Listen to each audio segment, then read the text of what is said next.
Hello, ladies and gentlemen, Hellstone here again, and today we have yet another reaction video that we are going to be looking at. Today we're going to be looking at something called Franklin's Lost Expedition.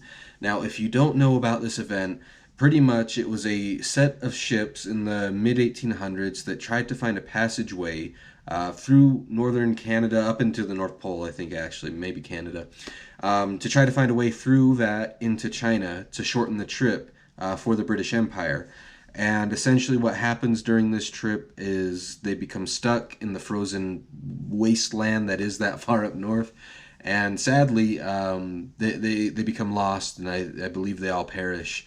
And it wasn't until years and years, hundreds of years, I think actually, maybe almost 100 years later, that we finally found the ships, or at least one of them, and figured out what happened. But that's why we're watching this video today. We are going to be seeing what actually happened, the history behind it.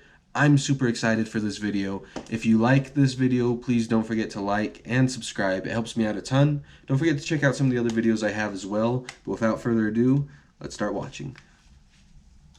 Because today we'll be talking about Franklin's Lost Expedition, an interesting but ultimately really depressing story involving a desk, Queen Victoria, lead poisoning, the White House, shipwreck, and long dead frozen corpses.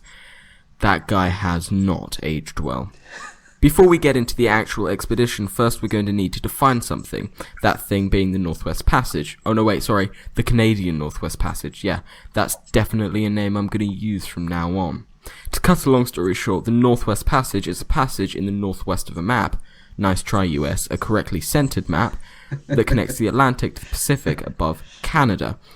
Okay, so I should point out going into this that I do have a kind of base background information about this expedition, and so I'm more excited to add on to it. But I should also point out there's an excellent movie series that is not historical. I should point out it is not historical. It takes on like a sci-fi, suspense, horror type take on this event. It's called The Terror, which is the name of one of the ships, and you can find it on YouTube. You do have to pay for it, of course, but excellent series. I would recommend it. Sorry for that side tangent. Like the Straits of Gibraltar and Panama and Suez Canals, this passage would circumvent current trade routes with a much quicker one, and as a result would be very valuable to have in existence. That is a very good reason to explore.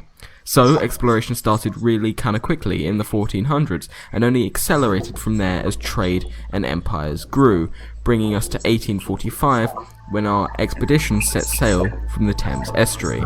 But who was the Franklin guy in the title? Rear Admiral Sir John Franklin is that guy. Knight, Lieutenant Governor of Tasmania, Officer of the Royal Navy, and explorer. With that amount of letters behind a name, you know he didn't waste his life. And this expedition to the Arctic, his last, definitely wasn't his first, but that's kind of a story for another time. At this time, he was 59 years old and widely considered unfit for the voyage, but the first choice for a replacement turned it down, and anyway, with only about 300 miles of British-Canadian coast to chart to complete the route, would you stop there? The two ships involved in this expedition are the HMS Erebus and the more appropriately named HMS Terror, with 134 men on board, as well as newly invented steam engines, an actual library of over 1,000 novels, and roughly 3 years of food. Yeah, so that is something that's super interesting about this expedition, is they were equipped with some of the best technology of the day. They had so much food, and we'll find out later that actually a lot of the canned foods they had were bad, but this was supposed to be like an absolutely stacked expedition where they were just prepared for anything, and yeah, we'll see what happens. It was pretty well prepared as these things go, though the food order was rushed, leading to tins being inadequately sealed, which isn't great. Keep this in mind for later. The Terror and Erebus set sail from Greenhithe, Kent on the 18th or 19th of May 1845, and sailed to Orkney Islands, then straight to Greenland. Docking at Greenland meant that more food could be taken on and 5 men could be discharged and sent home for illness. This point, in June or July of 1845, marks the last sighting of the 129-strong crew by Europeans. They would never be seen alive by Europeans from this point on. The local Inuit, however, is a different story. We'll get to that later. The expedition sailed west, north of Baffin Island and south of Devon Island, where winter set in and the sea froze solid. During the period where the fleet was stuck, 3 crew members died of TB, tuberculosis, and are buried near Beachy Island, bringing the numbers down to 126. It is also theorized that, while the TB actually killed them, autopsy shows high lead content, so they had lead poisoning, which weakens them. Yeah, remember those badly sealed tins from earlier? Yeah, this all links together. This is the gravesite now, by the way. Yeah, it's really perfectly preserved. Extreme cold tends to do that to organic matter.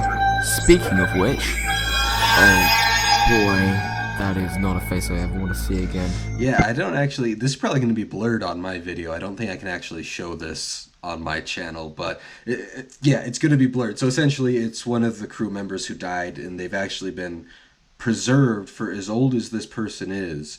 Their corpse has been preserved really, really well, but yeah, I can't show this on my channel. Sorry about that. You can look it up if you're that interested in finding it, but we're just going to leave it there. The ice broke up that spring and the ships headed 600 kilometers south during the brief summer before getting stuck in the ice again that September off King William Island. At this point, they're only about 250 kilometers from where they should be charting, as that's the unexplored area. But again, because the ice had frozen, they had to spend the winter of 1846/7 there. More people start dying of TB and pneumonia, and I'm afraid it only really gets more depressing from this point on. The ice that summer didn't melt, and the ships could not move on. They were stranded. To make things worse, on June the 11th, 1847, Sir John Franklin himself dies.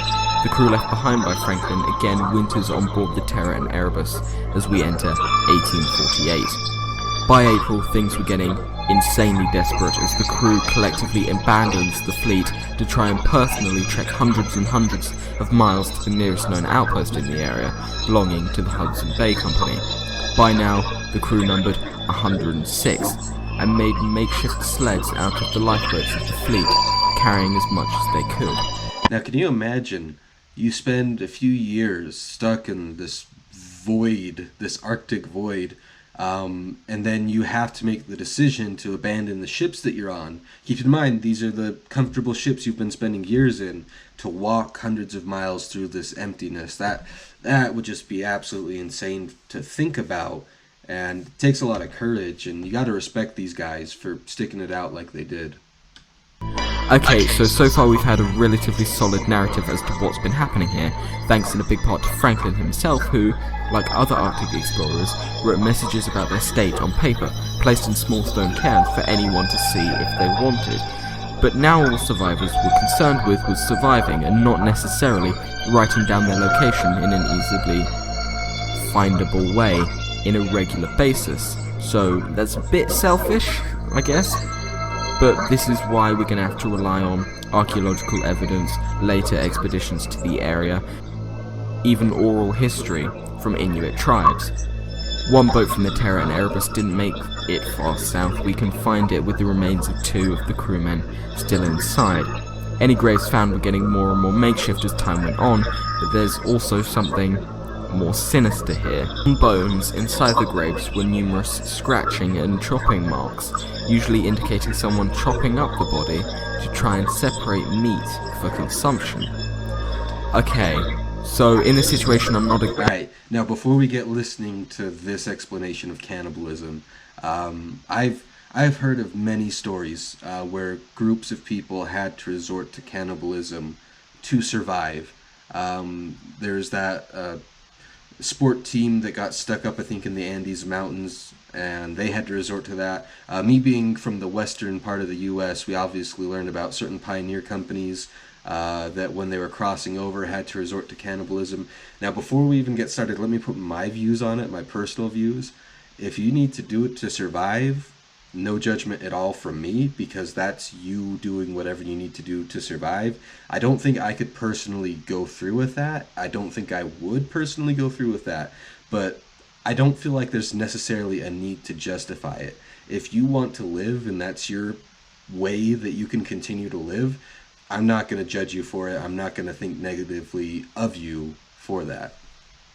Exactly going to say that's the wrong thing to do. In fact, I kind of support their decision in this extreme scenario. problem is, the Victorian society that they came from at the time wouldn't. Right, and that's what I was about to say. Even though somebody like me, a modern person and a fairly open-minded person, would not at all judge somebody if they had to resort to that at the time, they would probably receive huge amounts of backlash and ridicule and, yeah.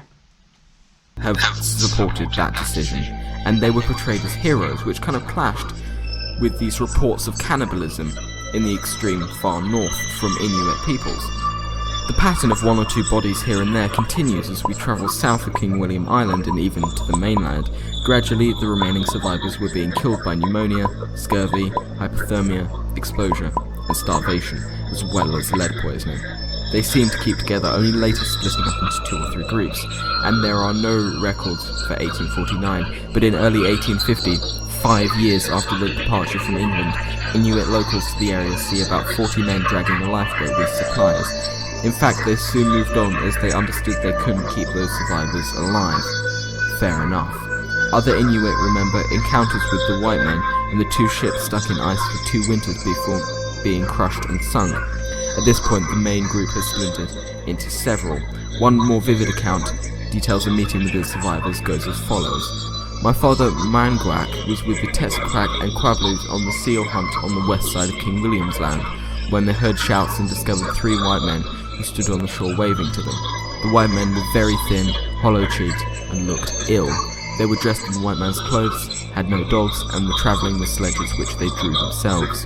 They bought seal meat and blubber, and paid with a knife. There was great joy on both sides at this bargain, and the white men cooked the meat at once with the aid of the blubber, and ate it. Later on, the strangers went along to my father's tent and stayed there the night, before returning to their own little tent, which was not of animal skins, but of something white like snow. That was one of the less depressing accounts. Others tell of tents in the snow filled with corpses. By the end of 1850, all 129 people were dead. Not that the world knew that, of course. The expedition was expected back in 1848 and 1849, and the lack of any information on their fate only made it more intriguing to the Victorian public, newspapers, the government, and now widow of Franklin. Think of it a bit like the Victorian equivalent of MH370.